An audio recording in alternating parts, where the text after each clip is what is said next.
one of the most interesting questions that people ask in general is what happens after you die? And I think a lot of us eventually go through losing a loved one. Just about a couple years ago, I lost my aunt, and it was something that led me down a path of truth seeking, wondering what happens after you die. And what I found was that there are so many different ways to approach this. In a previous video, I went over the near-death experience and all of the details, how to scientifically analyze it.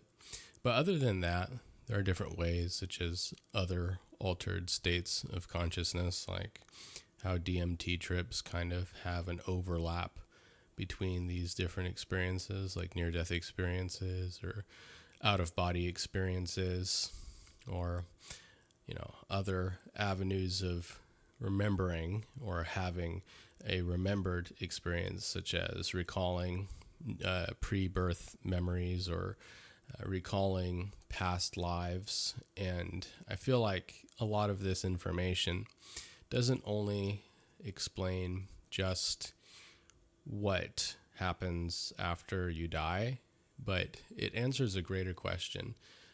Potentially. It depends on how much weight you put on all of these things, but it tends to speak towards what the context of existence is, or more specifically, what the context of life on Earth is. And I think that's pretty interesting. These are answers that I believe are very prevalent in the New Age community, in the spiritual community.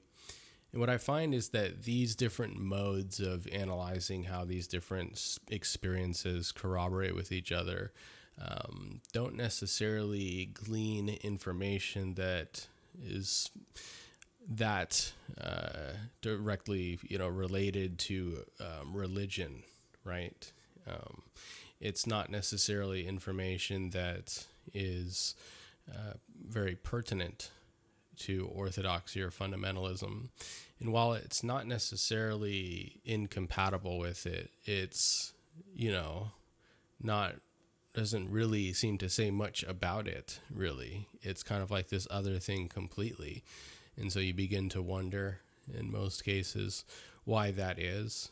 And I think in some people's cases, it seems more problematic that their viewpoint of how things are ordered and what the context of existence is not represented by this field of inquisition. So it's somewhat problematic in certain circumstances when trying to get this information out to people.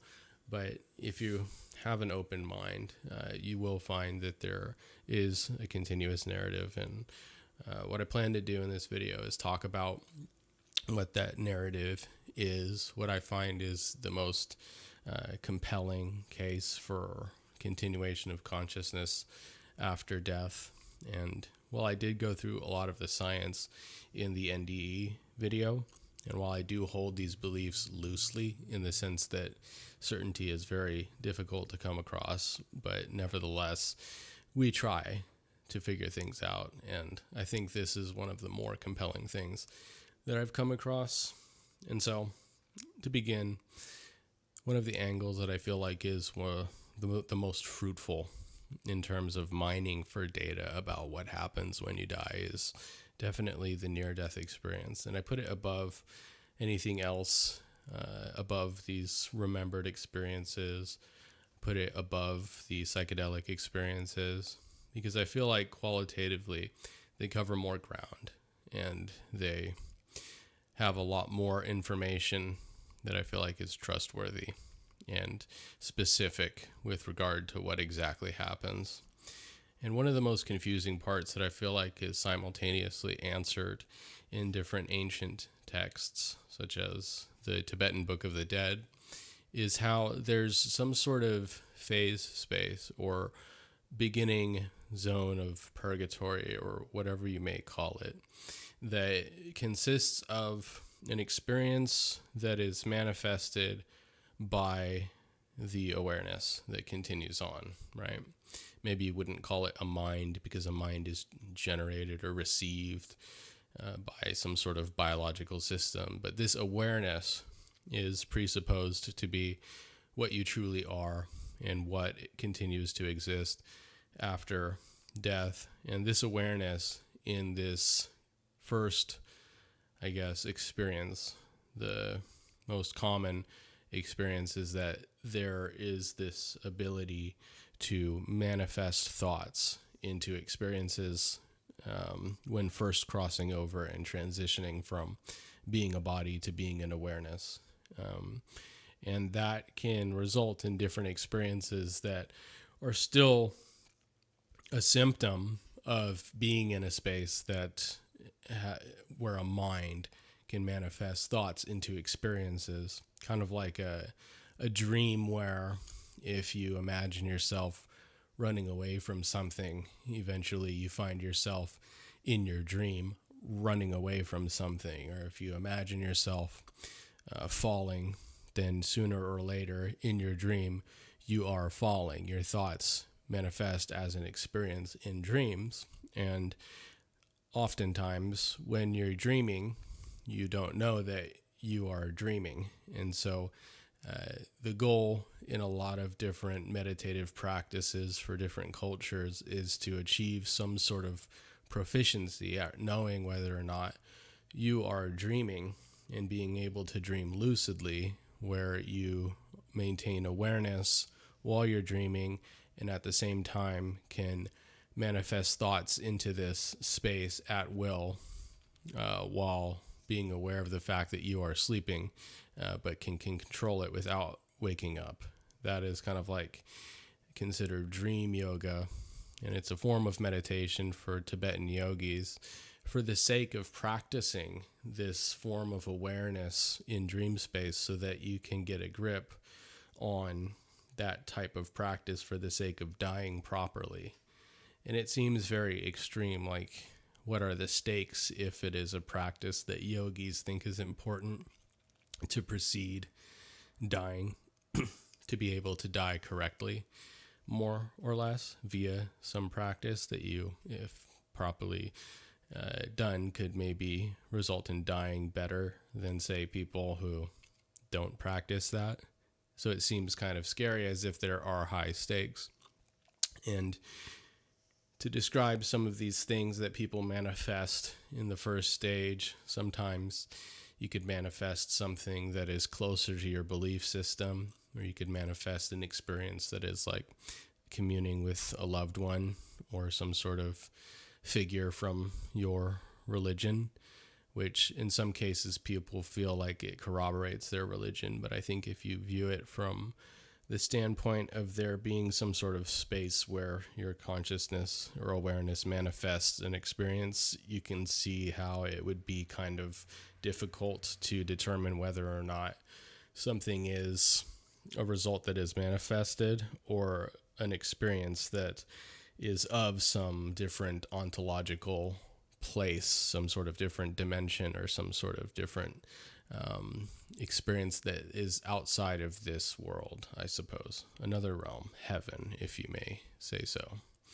Right? The afterlife. Some people would say that the reason you have thoughts manifesting as things immediately is because you enter the astral plane, which is not necessarily heaven per se, but in spiritual communities, they say that is what is causing this beginning stage, and that if you can progress, things start behaving differently.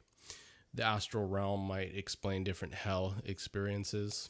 It's something that people don't like acknowledging when talking about near-death experiences because it's kind of scary, but I think it can be classified properly if you think of it in terms of somebody manifesting their own hell experience in an astral experience.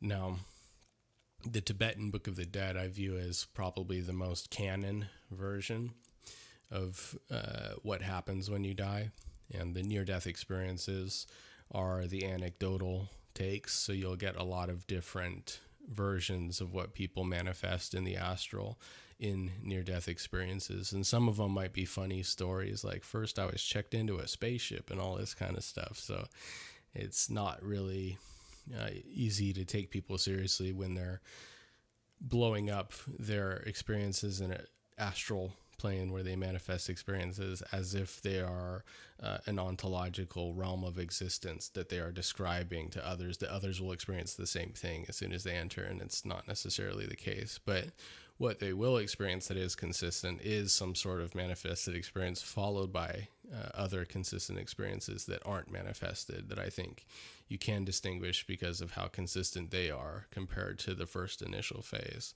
So those experiences would include some sort of life review. And what a life review is basically a moment where you re-experience everything that you lived in your current life. Sometimes you review past lives at the same time, which I feel like kind of in many cases corroborates the reality of reincarnation. And at the same time, while you're trying to review a life, you're experiencing it from multiple different perspectives. So usually in waking life, in your direct life, you have just your own perception, whereas in a life review, you have the perception of everybody involved in a specific situation, and you kind of flip through these different experiences like channels on a TV while you experience what you did to another person, what you were thinking at the time, how they felt from their perspective, and sometimes even from the perspective of onlookers from different realities. So like you can see how an angel, let's say, or some sort of guide, somebody that has a spiritual existence is viewing your life on earth at that time in that experience. So there are so many different angles, and people find within those life reviews a lot of different cookie crumbs or Easter eggs that I find are significant when trying to figure out what exists and what is real. There are a lot of different life reviews that have past lives that relate to current lives because there's some form of bookkeeping or debt that is involved, attachments to things you've done that need to be resolved in future lives that a lot of different cultures refer to differently, and some would call it karma. And what I feel like is that when you're analyzing kind of how things are ordered in the near-death experience, the fact that there is reincarnation seems to play a big role in this ordering of events, because if you look at things like the Tibetan Book of the Dead, it has this, I guess, system where after you go through these different stages that are manifestation, life review, and these different levels of awareness that you become acclimated to after you die, you eventually get shuffled on to your next life, which is, I think, considered this process of correspondence where all of your different deeds throughout all of your past experiences and the way that you die and how you die with either awareness or lack of awareness, where you either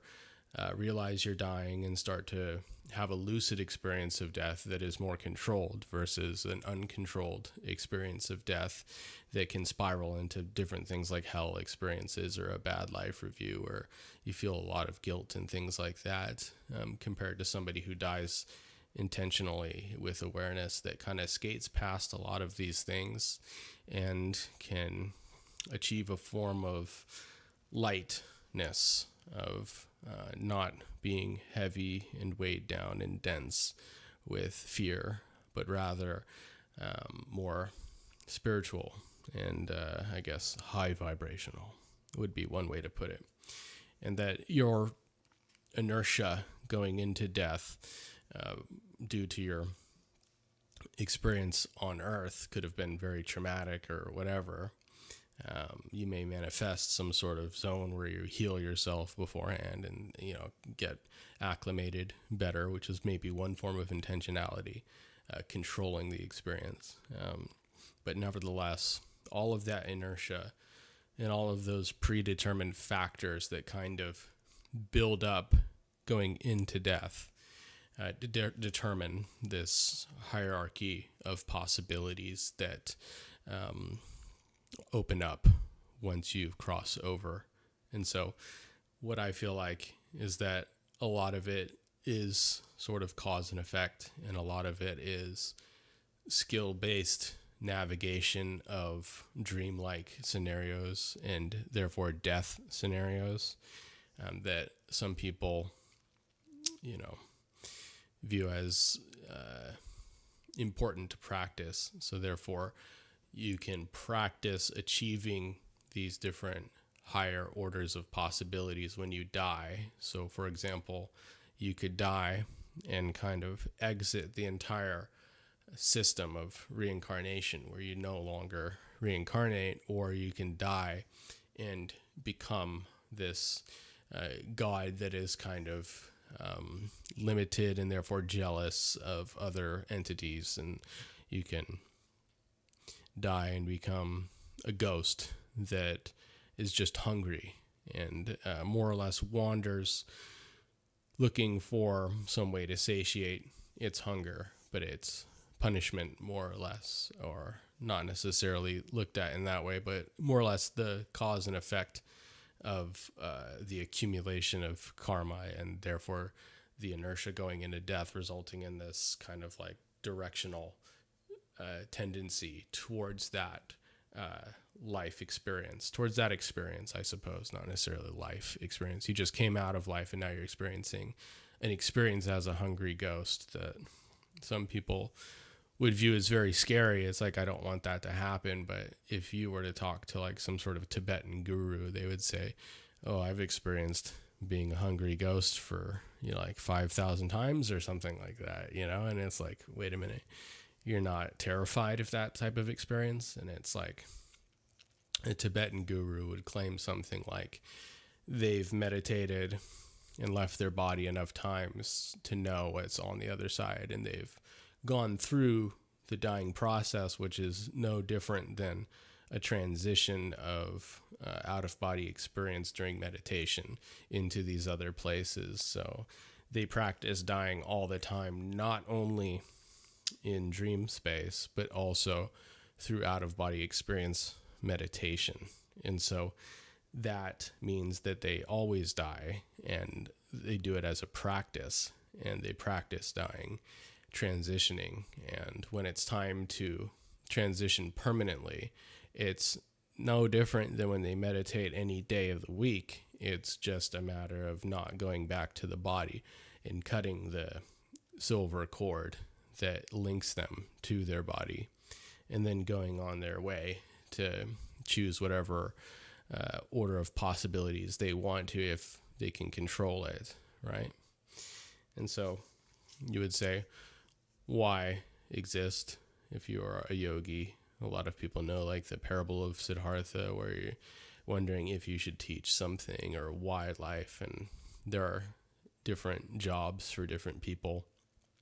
If you were to say, I want to come back for some sort of reason, it might be because you have to, but there are people who don't have to, supposedly, and those people have different lifetimes where they can take on different, more difficult forms of collective karma that basically contribute to a wider narrative that I can discuss now. So what I've basically discussed is the prevailing narrative of what I feel is like is the most canon version of what happens after you die. But now I can talk about the grander narrative of what is therefore the context of existence, if it's true that reincarnation exists, and it's true that you have this way of dying that is, I guess, it's all of these different things are factored in to how you die, right? So the narrative is basically that Earth itself is a school. It's a training ground. It is some sort of simulation where there are lower stakes in the sense that there is a time buffer. And I know that sounds like gibberish, but I can explain a little bit. It's kind of like when you experience life on Earth, you experience cause and effect as this means of operating responsibly. So you can realize that your decisions have consequences, and it allows you to do that in a way that is delayed enough throughout time. That cause and effect takes time. And so a lot of time you get this story in your life where you learn something because you did something and it resulted in a consequence through time. And that delay gives you a buffer for learning how to be responsible.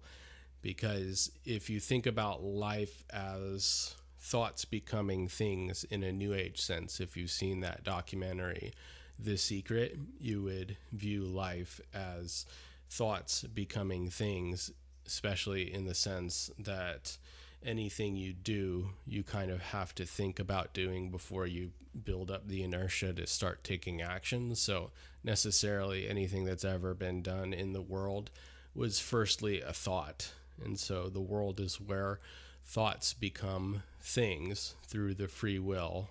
And what that is, according to the grander narrative, is basically a universe in which, or a simulation in which there is a buffer to learn how to be responsible in a place that is lower stakes, where thoughts become things slower than in other higher order existences. So if you were to have an existence much like the astral, where thoughts become things, much like after death, and you have experienced a bunch of different lifetimes where you've learned the responsibility of how consequences play out over time, you would be more skilled at knowing how to manage your thoughts and not let them spill out into these different hell realms. So you can imagine a situation where you have a bunch of different souls trying to coexist in a space where they co-create and manifest with thoughts more instantly than having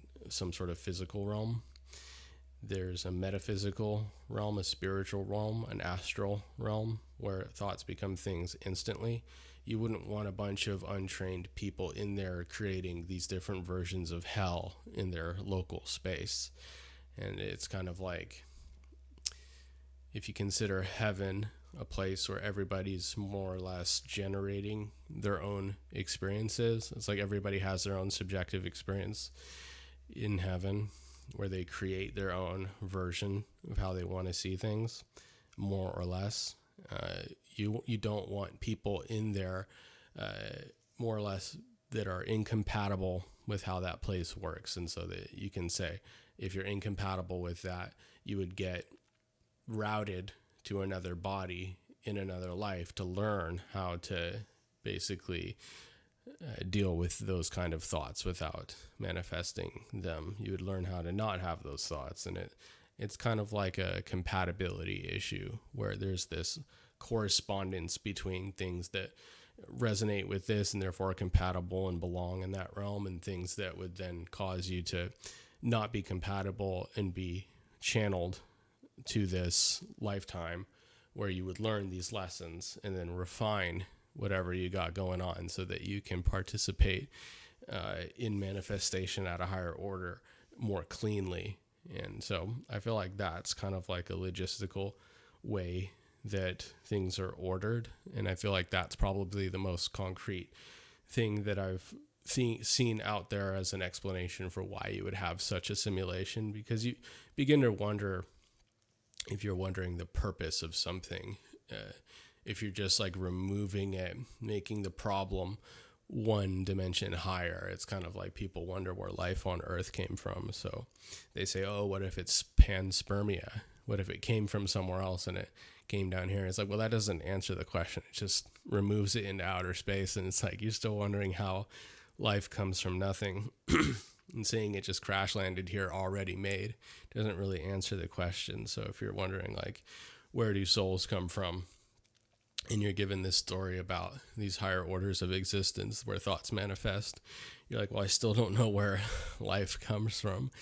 And the answer is basically something like, in these experiences, in this narrative, in this kind of story I'm laying out, It's basically kind of like a source field where there is a consciousness that is everything, and that the consciousness kind of wants to self-actualize. And it does so by having these different experiences from a limited perspective other than its objective self. So it's kind of like objectivity doesn't consist of any sort of subjectivity. So it can't ever experience itself. It's always the same thing. So it can't have any sort of experience. It is just is, right? And it's everything.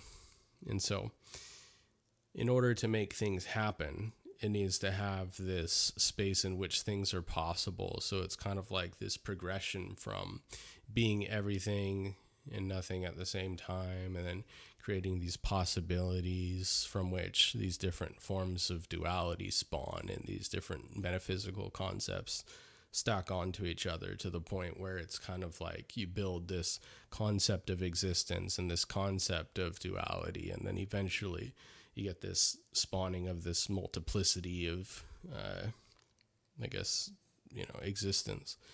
And that results in possibilities, and in possibilities becomes physics, and in physics becomes these different orders of complexity stacked on these previously achieved layers of foundational existence. Of physics begets biology or chemistry, which begets, physics begets chemistry, which begets biology, which begets, like animal life, and then human life, and then technology. And we get these different forms of containers for experience. And those containers for experience are kind of like a method, a tool, a way, a path for consciousness, awareness, ultimately being fragmented from this one big source into all of these containers for the purpose of experiencing things from a limited perspective for the sake of self-actualization. So it's kind of like God is a lonely, objective, non-experiential entity that, in order to experience itself and evolve, needs to limit and fragment itself and then turn inward and experience its own creation in this kind of educational format.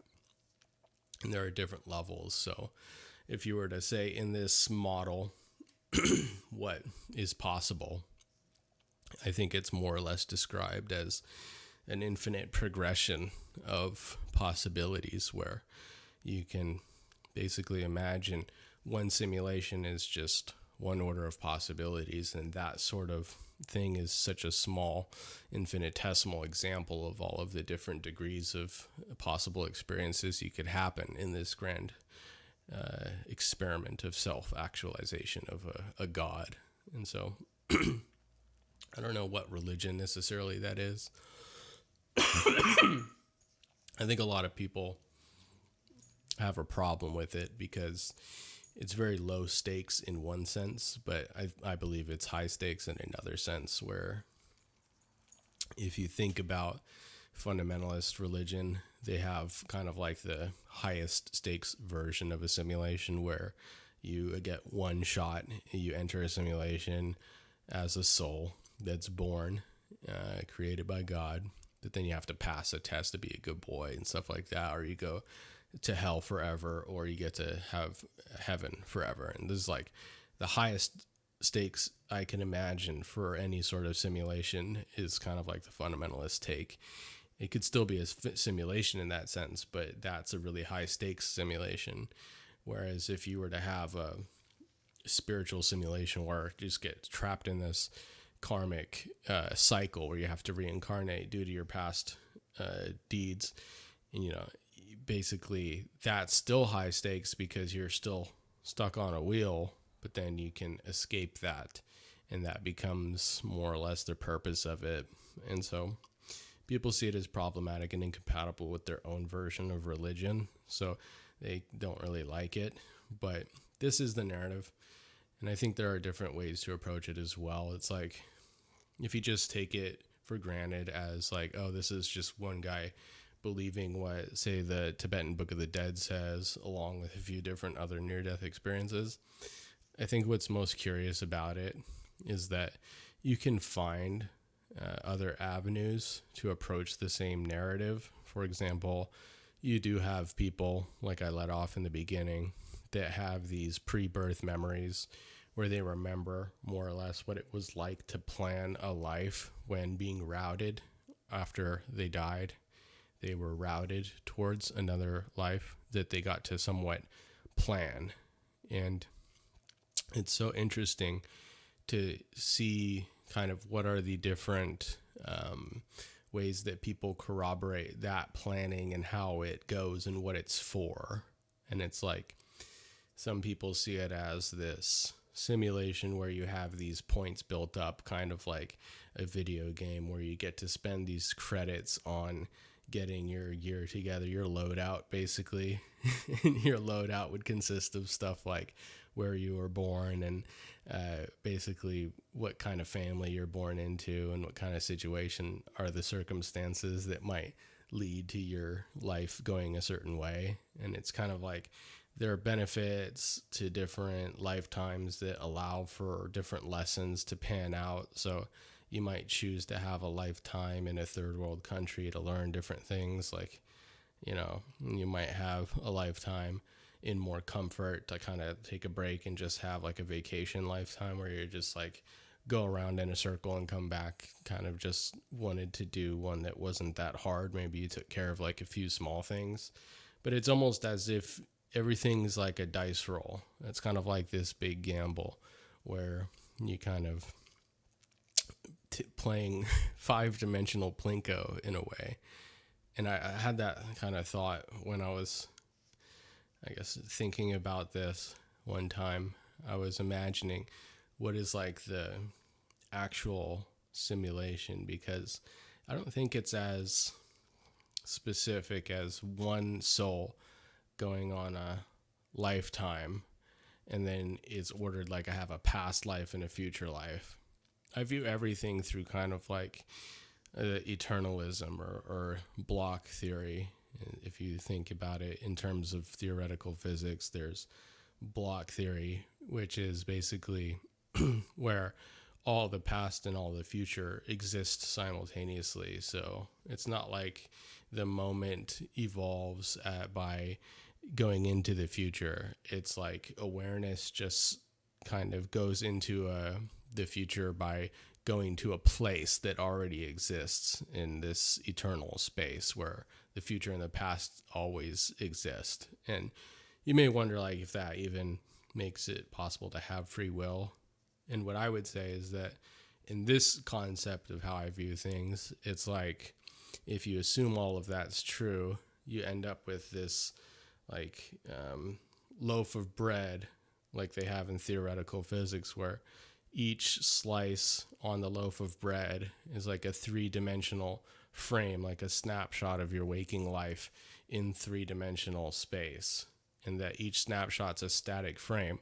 Nothing's moving, and your awareness progresses through the frames, through the loaves of bread, kind of like a movie playing different slides on a reel that makes motion picture. That's kind of how I view a timeline in a 4th dimension. So it's like a 4th dimensional timeline consisting of 3-dimensional frames, 3-dimensional points that consist of a line in 4 dimensions. And you would, if you imagine a line, usually your imagination puts it in a space that is kind of also 3-dimensional. So if you have a 4-dimensional line in a space, that space, a plane through that space, this 3-dimensional space, where in it is a 4-dimensional line, that would be like a plane would be like a 5-dimensional plane. And then a cube in that instance would be 6-dimensional. So it's like a 6-dimensional phase space in which there's a 5-dimensional plane of possibilities. And that 5-dimensional plane of possibilities is where you get this 4th-dimensional like web of possibilities that branch out from these different nodes, and it all exists simultaneously. And so your perspective as somebody that's has 5 dimensions of degrees of freedom, but is nevertheless experiencing it as this like 4-dimensional experience of time in 3-dimensional space, what you're doing is kind of experiencing what it's like to have free will, to make choices and branch off a timeline on the plane of possibilities in the 5th dimension. And so that's what I view as kind of like corroborated in certain instances. So if you look at a life review, sometimes the life review wouldn't be like a review of a timeline. It would be like a review of multiple possibilities. And so what I was saying was, I view the simulation as like a big game of 5th dimensional Plinko, because you're on a 5th dimensional plane, like a game of Plinko where you drop the balls, and the simulation has these different bumpers, like in the game of Plinko where the balls fall and trickle down, and you have the likelihood that the balls will trickle down to one part, the balls will trickle down the middle for the most part. But these bumpers are more or less predetermined obstacles on a plane of possibilities where you have yourself kind of like splitting off like a bunch of balls falling down the plane. And so it's kind of like you're playing 5th dimensional Plinko every time you reincarnate, because you're not just living one lifetime, you're living out a plane of possibilities that you, as a bunch of different Plinko balls, kind of experience simultaneously and branch off as you make different decisions in that plane of possibilities. So it's not like just one simulation. It's like an infinite amount of simulations for one set of circumstances and possibilities, and you get to extract as much information as possible from all of those possibilities, and you experiencing all of that and almost experiencing what it was like to make every choice that was possible along the way. So it's very involved, and I think it's kind of like when you do that, you're also not just one soul doing that. It's like you're a part of the bigger system that is fragmented and doing that from different sets of possibilities. You have one simulation with a fragmented bit of God playing 5-dimensional Plinko on this plane. Then you have another fragmented aspect of some source field that is God playing another game of 5th dimensional Plinko over here with this other set of possibilities using another point of awareness in the field. And so what I view it as is kind of like this dance where everything is kind of being refined through experience, and everything is being, I guess, experienced from every angle. And it's kind of like very awe-inspiring. I think that's what's so perplexing about the psychedelic experience and things like that. It's that it's like you experience what it's like to have like multiple subjective views and things like that. And people get so awe-inspired by the unity of it all and the idea that they are part of this whole oneness, which is so interesting. And it does kind of point towards some sort of similar ontological framework that the DMT trip is touching on, this same aspect of reality that NDEs and other things point towards, that there's this source, there's unity, there's fragmentation, there's experience, there's simulations, there's purpose, and there's progression, and there's infinite possibilities. So it's so interesting to say that, because if I say infinite possibilities, it sounds so small just to say infinite possibilities. But in that, if it's real, it's actually perplexing, because you can't imagine what that would entail. And so if I view just one sort of contextualized version of progression of experience in this narrative I just described, and I contain that within a field of infinite possibilities, even that seems very small. And so you begin to realize that there are different levels of infinity, and how you can have one set of infinity within a larger order of infinities, and that to me is what's so interesting about this. It's like the only thing that really captures that physically, if you were to think about it in terms of just like your normal life now, right now, you can look up what are fractals, or like the Mandelbrot set or the God set or something like that. And it's kind of like this mathematical formula for generating these repeating shapes that repeat if you zoom out a bunch, and they repeat if you zoom in a bunch. And it just keeps going no matter how far you zoom in, because it's a complex number that's based on, that if you plot it in this coordinate system, you will get no ending. It's kind of like a repeating decimal, sort of, but in a more circular orientation. And so you get these zoom ins, which is like a fractal pattern of infinite progression. And you may not have something that necessarily repeats, which is why you can get really cool fractals, which are like ones that are more, it's like each way you zoom in and creates like a unique universe. And it's like, you wonder how like infinite life is in that way, right?